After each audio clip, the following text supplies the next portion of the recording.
Istilah kriminalisasi ulama sedang marak dikumandangkan di Garut, umumnya di Indonesia. Hal ini mengacu kepada para ulama atau pemuka agama yang dikaitkan dengan hal-hal yang melanggar hukum. Akhir-akhir ini banyak yang teriak mengenai kriminalisasi ulama. Apa benar ulama yang dikriminalkan atau malah sebaliknya kriminal yang diulamakan? Namun berbeda pandangan dengan apa yang dikatakan Ceng Mujib, salah satu tokoh agama yang juga pengasuh pondok pesantren Al-Paujan, salah satu pondok pesantren terbesar di Kabupaten Garut, Jawa Barat. Ia menilai bahwa apa yang digembar-gemborkan itu tidak benar. Yang benar itu ulama kriminalisasi, bukan kriminalisasi ulama. Untuk lebih jelasnya, saya langsung mencoba tanyakan kepada Ceng Mujib, pengasuh pondok pesantren Al-Paujan, salah satu pondok pesantren terbesar di Kabupaten Garut, yang sudah hadir di luar studio. Pak Aceng, akhir-akhir ini banyak yang berteriak mengenai kriminalisasi ulama. Apa benar ulama yang dikriminalkan atau malah sebaliknya kriminal yang diulamakan? Gimana tanggapan Pak Aceng? Menurut saya harus tahu dulu tentang istilah kriminal atau yang sering mereka pakai itu adalah kriminalisasi ulama. Habib Bahar Habib Rizik ditahan, ditangkap itu karena ada sikap atau ada tindakan melawan hukum. Artinya itu adalah kriminal. Maka yang tepat bukan termasuk kriminalisasi ulama. Boleh dikatakan kalau dikatakan ulama atau habaib kriminal. Sehingga ditangkap. Sehingga ditahan. Kriminalisasi ulama itu kalau seandainya seseorang tidak melawan hukum, tidak melakukan tindakan yang menyalahi aturan atau hukum yang berlaku di negara kita, tiba-tiba ditangkap, tiba-tiba ditahan, itu baru namanya kriminalisasi ulama. Kalau kita menganggap kriminalisasi ulama atau kriminalisasi habaib, ya kita juga tidak akan diam dong. Kita akan memberikan pernyataan atau sikap atau saran kepada pemerintah, terutama aparat penegak hukum, ya tidak boleh main-main menangkap seseorang sembarangan. Bahkan jangankan ulama atau habaib, orang biasa atau masyarakat biasa tiba-tiba ditangkap padahal nggak ada kesalahan, ya kita tidak boleh diam. Kita harus sama-sama memberikan tekanan serius kepada aparat penegak hukum. Hukum atau undang-undang dibikin ini untuk apa? Untuk mainan? Untuk menjadikan masyarakat atau tokoh atau ulama ini adalah takut dengan penegak hukum? Bukan. Di situ adalah justru agar masyarakat atau manusia, terutama rakyat Indonesia, berjalan atau bersikap, bertindak dalam rel, dalam aturan. Di mana negara kita ini adalah negara yang masyarakatnya plural, heterogen, campur aduk, ribuan suku, ribuan bahasa, macam-macam agama. Kalau tidak toleran, toleransi tidak dijalankan, apa jadinya? Pasti setiap saat akan terjadi peperangan.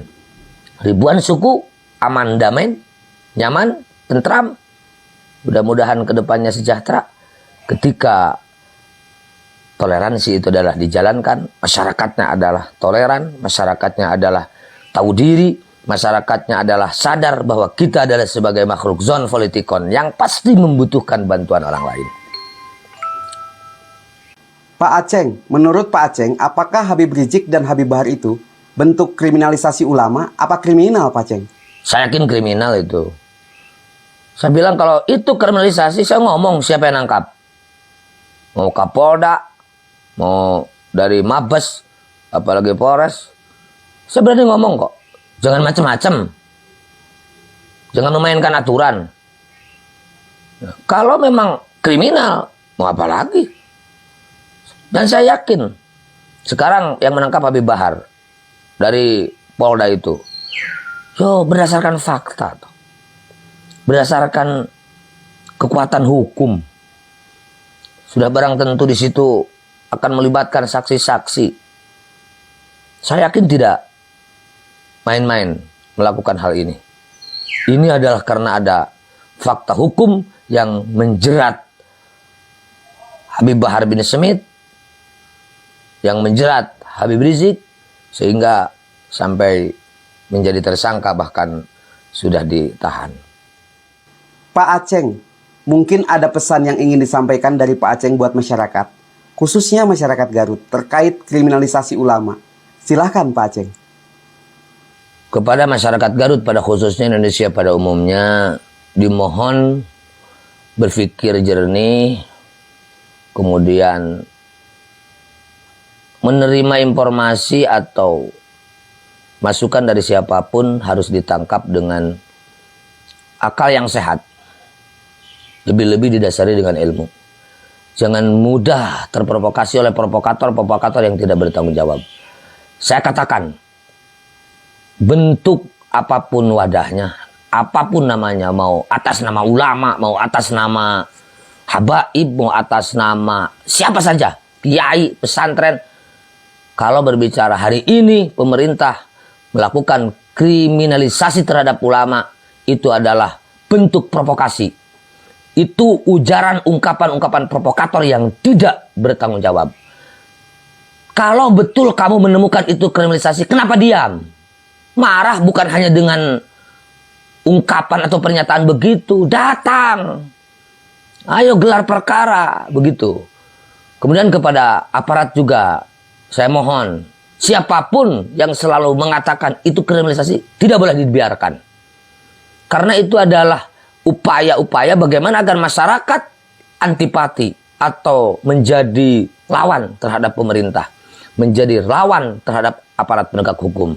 Kalau masyarakat sudah dibikin benci, masyarakat sudah dibikin tidak suka terhadap pemerintah, apa jadinya negara? Negara punya kekuasaan atau aparat penegak hukum, tapi kan di dalamnya ada masyarakat. Masyarakat bersatu, siapa yang mau bisa meruntuhkan atau mau bisa menjatuhkan? Tidak bisa.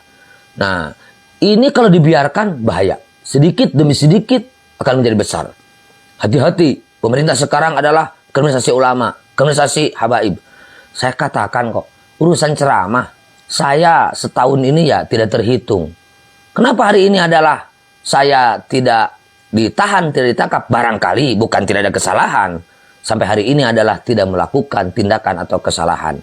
Saya nanti akan sadar ketika saya melakukan sikap atau perilaku yang melanggar atau melawan hukum, ya berarti saya pun sama akan diperlukan seperti yang lain, akan ditersangkakan, akan ditangkap. Saya tidak mau diperlakukan istimewa atau istilahnya diskriminasi antara saya dengan ustadz-ustadz, ajingan-ajingan, kiai-kiai yang lainnya. Di sini kita akan menuntut keadilan kepada siapapun. Begitu. Sekali lagi kepada aparat, kalau ini dibiarkan, saya yakin ini adalah cukup bahaya. Bahayanya apa? Pemerintah tidak bertindak, penegak hukum tidak bertindak, negara tidak hadir, maka masyarakat dengan masyarakat akan menjadi sengketa, akan terjadi permusuhan. Di situ yakin konflik horizontal akan terjadi.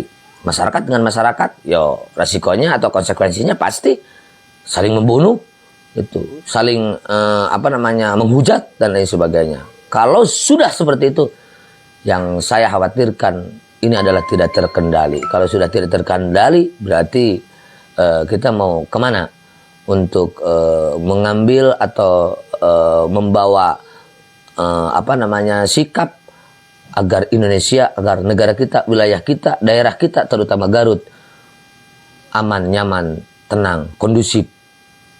Bahkan harapan kita ke depannya bukan hanya sebatas itu, tetapi adalah mudah-mudahan menjadi wilayah daerah yang adil dalam kemakmuran, makmur dalam keadilan, sejahtera lahir dan batin.